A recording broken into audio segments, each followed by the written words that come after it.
Welcome to Takeover, the most underrated sports debate show on YouTube. That man, Tom Brady, has won another championship, and we gotta talk about it. And I'm really glad my boy Josh isn't here, because I think he had a debate tournament or something to do today, and he just couldn't make it. You know what I'm saying? Because I wouldn't be able to handle him in my ear all the time like he always is. He's always okay. We're gonna hold it down for Josh. Hold it down, even though he was wrong. Josh, the one time he's right, he's not here. So we gonna hold it down. So go ahead, Deandra. My name is Deandra. And my name is Cam, and this is... Now, come on, Cam. I know for a fact that you are not trying to start this show without me, without your star host. I know for a fact that you was not finna start this show without me. I thought you was gone. You thought I was gone? You never texted me about this show. This man's out here, he's trying to stop me from succeeding. So, Takeover fam, thanks for coming back. This is Takeover. We play it all in night, need it all in advance. The opposition know we're ready for it. Like a supper we eating, it won't be the last. Grind out the muscle, pull up, parker right on the grass. We coming in, take over everything, run it up. Not that holding me back, 3 in the wood, rushing. I don't like Dutch, don't even matter, I'm a face. And when I roll a paper, I like to go double. Run up a check, flip a W, make it an M. I need a couple. Now, if you guys will excuse me real fast, we'll get into the first topic once I get the script that I printed out, because you forgot that you share all your Google Docs with me. That's crazy. Get all my stuff out. Starting with the first topic of the day, the Super Bowl was this Sunday. And who won?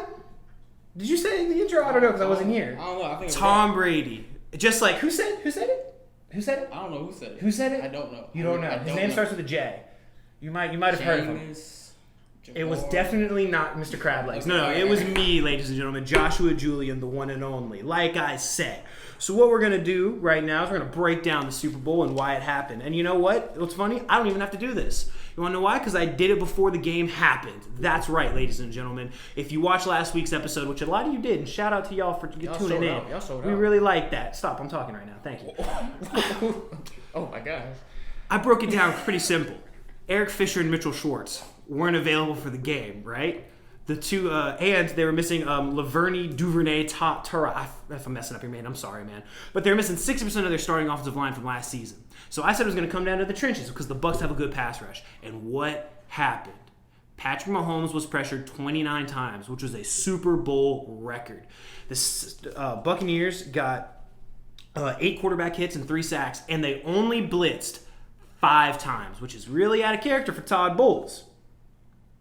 And they held Tyreek Hill silent until garbage time somehow. I still can't really explain that one, to be honest. I think it was because they could just bring the 4-man rush, which I said would happen because they were missing all of those offensive linemen.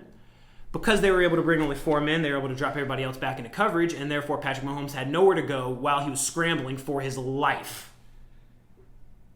Now, because of that, let me go ahead and break something down for y'all again. Oh, wow. Any and all Patrick Mahomes slander in the comments on this channel or anywhere else that I see, you guys are going to get blocked immediately. Because Patrick Mahomes did absolutely nothing wrong in this game.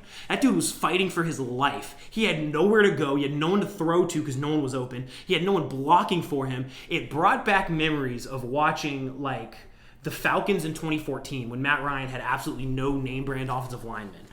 He had at least 2 drop TDs on top of that too. So, and not to mention the various, bad penalties that were called in the first half. So in the end, everything that I said just happened, man. I speak it into existence. I'm like Mystic McGregor. Back when McGregor was on his run and he was predicting fights left, right, and center. Not just who was going to win, but how he was going to win. I'm just built different, man.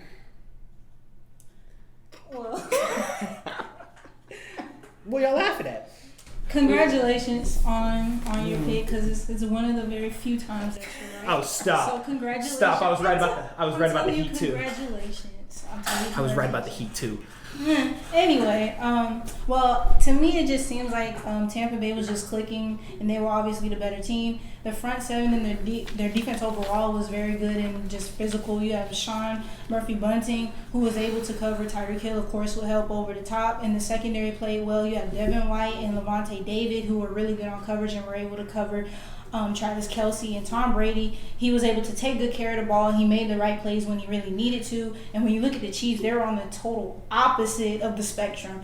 And as you said, the only people who really showed up, to me, in my opinion, was Patrick Mahomes and Clyde Edwards-Helaire. And Patrick Mahomes, he threw for 475 yards before throwing the ball. That shows how bad the offensive line was.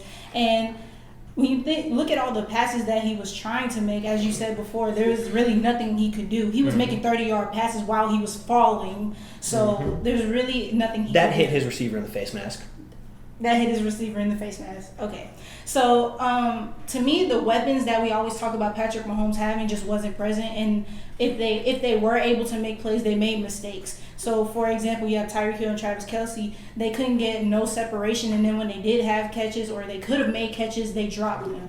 And I'm also thinking about how they came in after the half. That was their time to really take advantage of the game and get back in the game. And they were really forcing these dink and dunks. And when you're behind and you only have 9 points, you would think, okay, maybe this is time to maybe get it down the field. And they couldn't do that. And I'm also thinking about coaching, how maybe it was certain plays, how you're supposed to go for it on fourth down, especially when you're behind and you don't, and you don't risk it and you just go for the field goal. I'm also thinking about how they should have run the ball more, because the Tampa Bay defense was inevitably just saying, hey, run the ball. But they were going with the same old Kansas City Chiefs method where it's like, okay, we're behind. We're the Kansas City Chiefs. We're gonna come back in this game, and it just never happened. I also saw no adjustments after the half either. It just seemed like possession after possession after possession, the same Chiefs just showed up on the field every single time.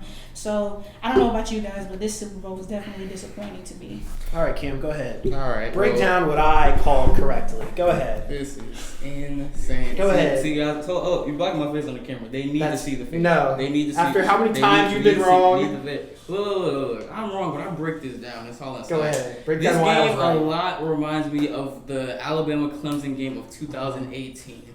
Where they played too high, took away the big plays, and narrowed them down, and they had to make smaller plays. What happened was Todd Bowles outcoached Andy Reid to the fullest. He played probably had the best defensive performance in Super Bowl I've ever seen. And he continued to attack the tackles, like you said, because Eric Fisher and Mitchell Schwartz were out. And the thing is, he didn't have to send the blitz because they were bluff blitzing. There were parts of the plays where they had Levante David all standing up. And then by the time Patrick Mahomes could react, there was already someone in his face. And they continued to attack the perimeter over and over and over again. So he couldn't throw deep. He couldn't throw to his targets, Kelce and Hill. And when he did, they dropped the ball. And it just didn't work out for him. And I think Tampa Bay's offense had a part of stopping Mahomes and the Chiefs' offense as well. Because when you're able to score, you don't settle for field goals, you're scoring touchdowns, and you're able to run the football, run the clock down. Those guys, they're going to be able to stay in that too high defense. Because Clyde Edwards-Helaire honestly had a good game. But when you're down that many points, you can't keep handing off the ball. And that's what continually happened to the Chiefs. And they were just simply outplayed. They were out-physicaled by the Tampa Bay Buccaneers. And it happened all game. And Tom Brady won MVP, but Devin White was all over the place. And if you could give the MVP to a coach, I'd give it to Todd Bowles. What a defensive performance. And I know Cam, but you said offense wins championships. Offense wins. And I honestly still believe it does.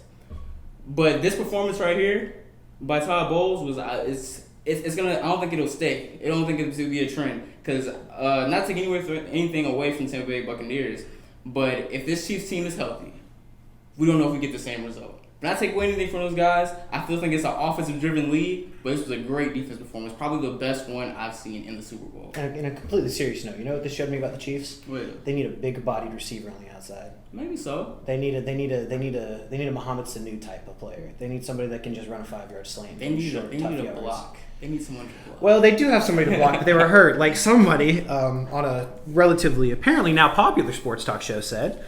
But you know.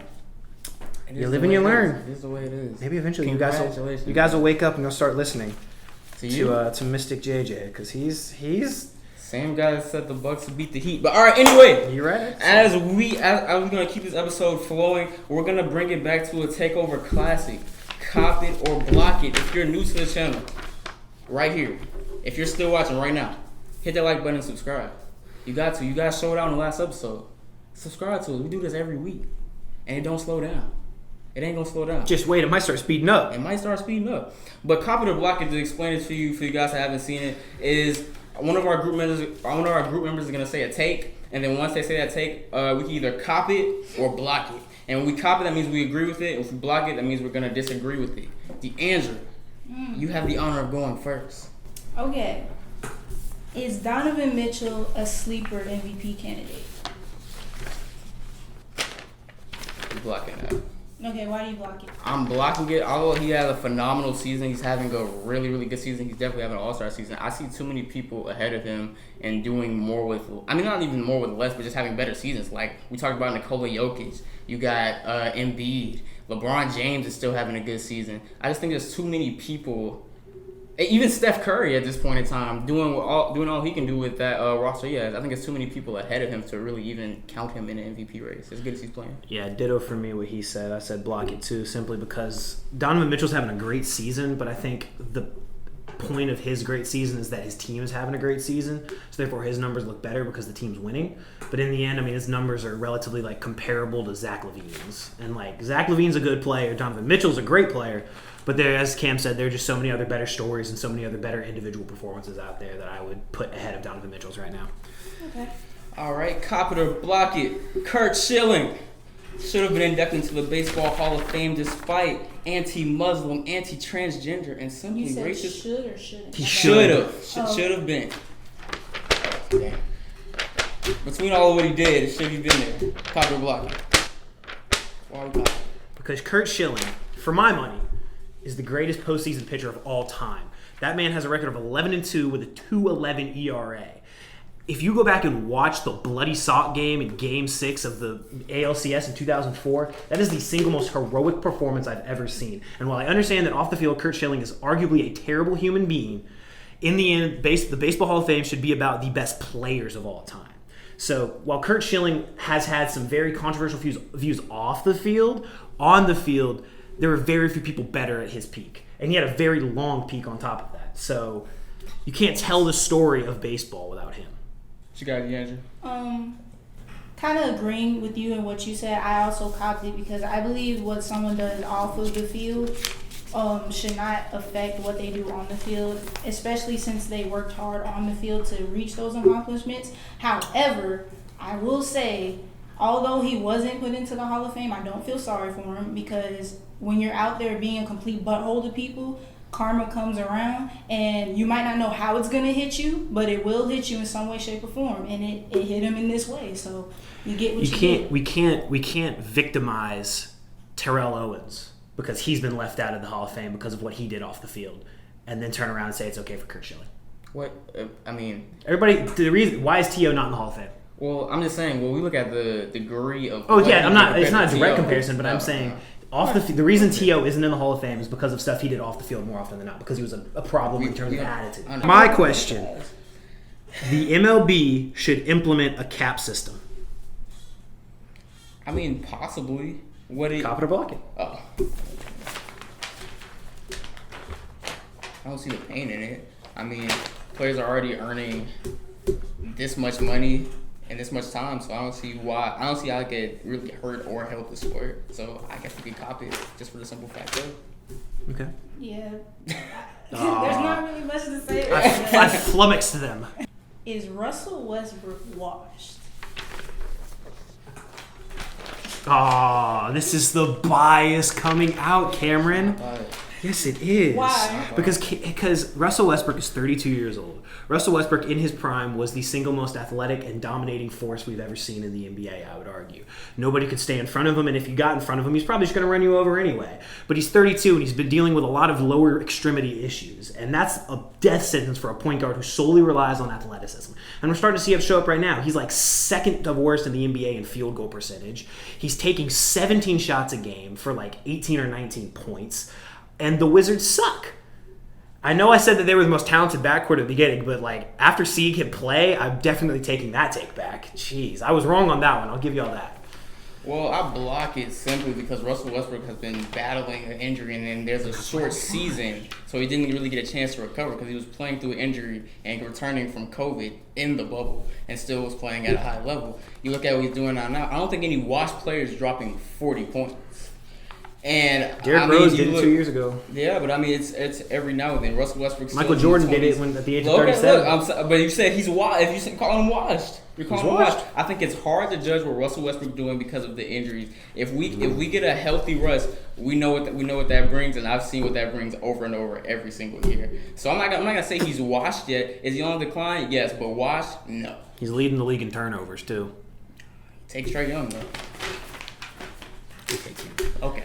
Trae Young's shooting over 42% from the field. Okay. And he doesn't shoot 20% from three. It doesn't matter. It does. To be honest. Those are very important stats, but go ahead. Sure. You shouldn't have. I don't know why you brought up Westbrook. Sure, buddy. And Cam's out here talking about Russ. I'm being honest. I'm just being honest about my guy. I'm being honest. All right, next question. Between Steph Curry and LeBron James, Steph Curry is more influential to the game of basketball. Why are you looking at my question before I say it? But go ahead. Just forget the whole show segment. Go ahead, D. Oh, wait. We got to wait on her. You can explain. All right, you want to know why I would say he's more influential? Because Stephen Curry single-handedly changed the way that the game of basketball is played. I've said it before, and I'll say it again. Before Steph Curry came into the league and took the league by storm, three-pointers were typically more of a specialty skill. You had a guy that specifically shot threes, but more often than not, your superstars hit from the the mid-range and at the rim. Sorry, I can't speak English, guys. But because of Steph Curry, now you got to be able to do everything. You got to be able to hit those threes. You got to be able to splash in people's face. You got to be able to hit from 30 feet downtown. So in terms of the way that the game is played, Steph Curry is absolutely more influential than LeBron. Okay, so I decided that I'm going to cop it because simply like how you said, Josh, he's just completely changed the game. Like teams are now, ever since Steph Curry started, he became a superstar in the league, teams legit now look for shooters when they look for the draft or when they're trading and everything. It's based around shooting. And now what do we say when who we think is going to win a championship or who we think is going to make it to the playoffs? One thing we always include in it is, well, this team doesn't have any shooters. This team doesn't have any spacing or anything. So that's why I have Steph Curry. Well, LeBron Nets are going to hate y'all. All right, my question relates to basketball. Okay. If they do not win the title this year, the Milwaukee Bucks should fire Mike Budenholzer as head coach. I think so. Oh, well, I was going to say, come on, Cam. I gotta do it. I'm copping that. Copping it. Why? I'm copping that because there has to be a standard in the NBA. They do the same thing with players. When a roster doesn't work for a certain amount of time, it has to explode, and you can't push them over the edge. I feel like Budenholzer is the same thing. Maybe running Giannis and having shooters around him isn't the way to win a championship. Maybe you need something else, a newer scheme, someone new to bring it in. And I feel like that's what they're going to end up needing because what he's doing so far hasn't got it done. It's either been there's a way to stop Giannis, and everyone in the league knows how to do it in the playoffs time. And if you're so predictable that everyone does the exact same thing and has the exact same outcome, maybe you ain't the coach for Giannis to win a championship with. Okay. And adding on to what you said, even when you look at the playoffs last year, there's certain adjustments that this man just doesn't make in certain times during the games. And I just think after so many years of doing that, there has to be a change. I mean, you look at the 76ers, and even though we're still going through the season right now, look at everything that's happened with them and all the new people that they got with Doc Rivers. So, and they're playing really well. So I think it might not hurt to have a change anyway. So I agree. Well, guys, that is going to do it for this episode of Takeover. You guys have anything to say? Guys, it's going to do it for this episode of Takeover. Oh, no, this is my show. DeAndre, this is my show. Do you have anything to say? No, I'm good. You're good. Josh, do you have anything to say? I just want to ask you one question. What do you think now about Tom Brady and the fact that he's won 7 titles? Cam, it doesn't matter what you think. Get out of the shot. We'll catch you next week. We play it all in night, yeah. Need it all in advance. The opposition know we're ready for it. Like a supper we eating, it won't be the last. Grind out the muscle, pull up. Parker right on the grass. We coming in, take over everything, run it up. Nothing holding me back. 3 in the wood, rushing. I don't like Dutch, don't even matter, you know I'm a face. And when I roll a paper, I like to go double. Run up a check, flip a W, make it an M. I need